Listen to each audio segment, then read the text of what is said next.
Imagine building your life with someone you trust completely, only to discover that behind your back everything you believed was a lie. My wife betrayed me. I thought I knew her, that our trust was unbreakable. But reality was far harsher than I could have imagined. It all started with a seemingly innocent encounter. My wife met a young man on a flight returning from visiting her parents. She was fresh out of college, probably in his early 20s. They sat next to each other, chatted, and exchanged numbers. She told me, "He seems like a nice guy. Let's help him feel welcome in the city." I trusted her. I didn't suspect anything.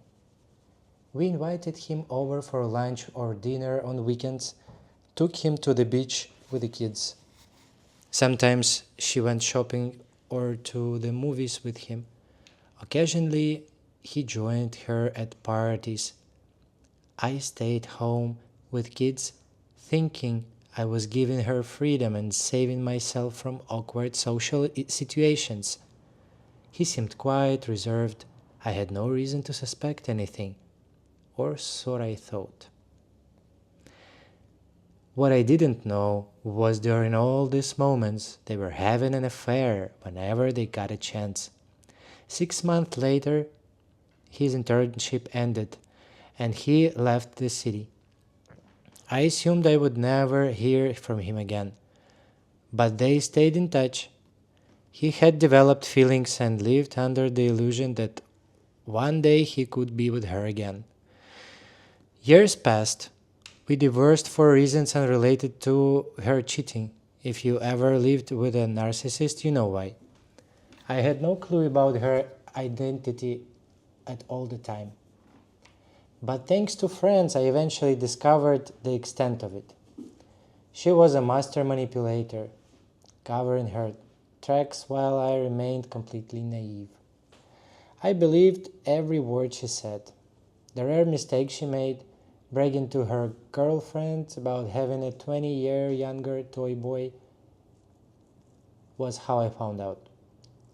After the divorce, the young man intensified his pursuit, probably thinking he still had a chance. He even sent me an email with her nudes, some taken in our bedroom, living room, and even his place. Some posed for him, others from his point of view. I didn't respond. I didn't tell my ex. I had to stay in contact with her because of the kids, but I ignored it. Her cheating wasn't isolated. Friends revealed one affair she had over the years. By that point, I was detached. I didn't care about her escapeness. What hurt was realizing I had trusted someone completely,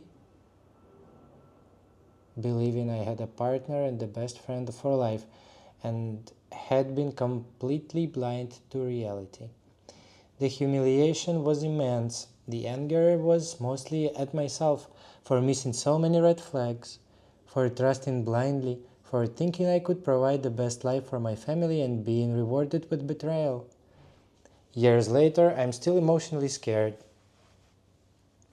I've never fully healed, but I've learned to live with it. I've grown stronger, and I like the person I've become more than the man I was. The kids grew up well and stayed close to me. I've remained single, unable to trust women ever again. Friends still occasionally update me on her life, her affairs, her partners, but it doesn't matter anymore. Her success in trying to shock or hurt me only confirmed who my true friends are. My ex continued her lifestyle, having a primary partner, but also sleeping around. She participated in threesomes, explored her sexuality, and was eventually diagnosed with BPD. She was not only a narcissist but also a compulsive cheater. The young man she first met continued seeing her whenever he was in town. All the while, I had to learn the hardest lesson. Sometimes the people you trust the most are the ones capable of her deepest betrayal.